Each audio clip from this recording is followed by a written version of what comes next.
All right, we're back to that complex looking set of graphs on page 128.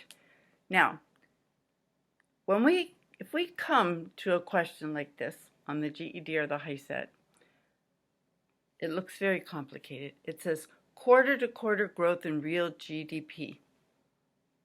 Well, maybe we don't know what GDP is, what quarter-to-quarter growth means. Annual growth in real GDP. Maybe we don't know what GDP is. Plus, these graphs look really complicated.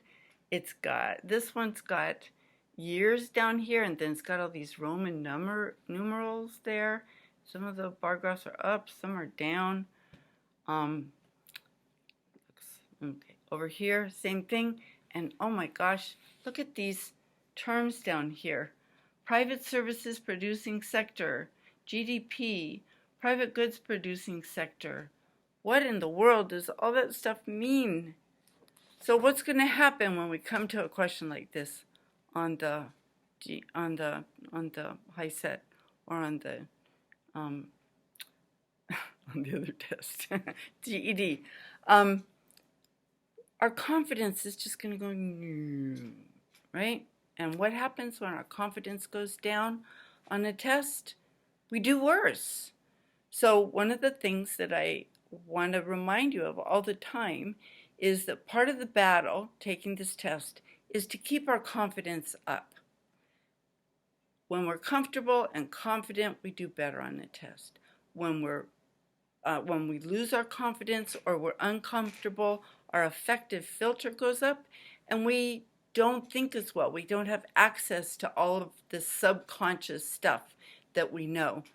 And so we want to keep our confidence up. So I want to say to you, when you see a question like this, just remember that the harder looking the question, often the easier the answers are. And that's the case here. Look, without even understanding much about what's going on these charts, look at these two hard charts, one question, number 9. This happens all the time on the GED and the HiSET. Which of the following can you conclude from the two graphs? In 2012, the goods producing sectors declined. Okay, I remember I saw that term. Look, it's over here. I see those same words over here. Goods producing sector. All right, well, I can find 2012 on here, and I can find the color of that goods producing sector. It's the green one. And in 2012, whatever that is, I don't know what it is, but it went up, not down. It didn't decline, it increased. So I don't know what it is, but whatever it is, in 2012, it went up. So that can't be the answer. B, the first half of 2009 had a negative GDP growth. So there's 2009 and GDP, whatever that is, in 2009, it was below 0. It went down. See the negative numbers there, right? And all these are positive numbers. So whatever it is, it went down in 2009, right? Now, it says in the first half.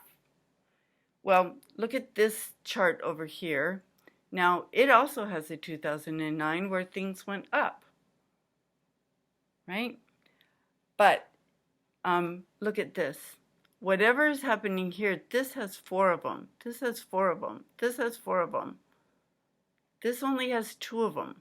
So if this year is divided into 4 parts, this is probably the first part, the second part, the third part, the fourth part. In this one, it says the third part and the fourth part. So if we're only looking for the first half of this year, then this part of this graph has nothing to do with this question. So B might work. C, GDP growth was strongest in 2011. Well, 2011 on here is not where, let's see, 2011 there.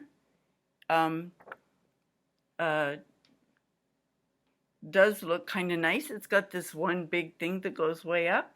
2011 over here, though, is lower. Whatever these things are, they're lower than here and here. So I don't think that works. And D, quarter one had the weakest GDP growth each year. Well, we have to figure out what quarter one is. But look, this is divided into 4 that year. So this is a quarter, a quarter, a quarter, a quarter. This must be quarter one. So not the strongest growth there, negative growth there, good growth there, but not good growth there. So it's not true of all of them. So without really knowing very much about what any of these things are on this chart, we can come up with B as being the only likely answer. Now, if that doesn't work for us, then what are we going to do when we come to a question like this? It's one question on 2 graphs that are hard to read. And a good strategy when we're taking the test is to skip question 9. Go on, because there will be easier questions, a lot of more easier questions to answer on the rest of the test.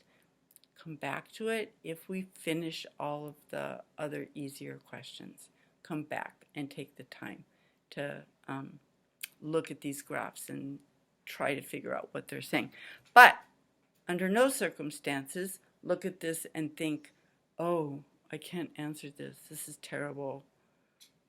I'm going to mess up the whole test.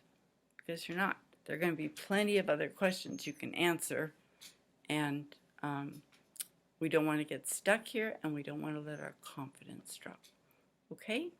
All right. So I think we got all the questions this week. All right. Thanks a lot.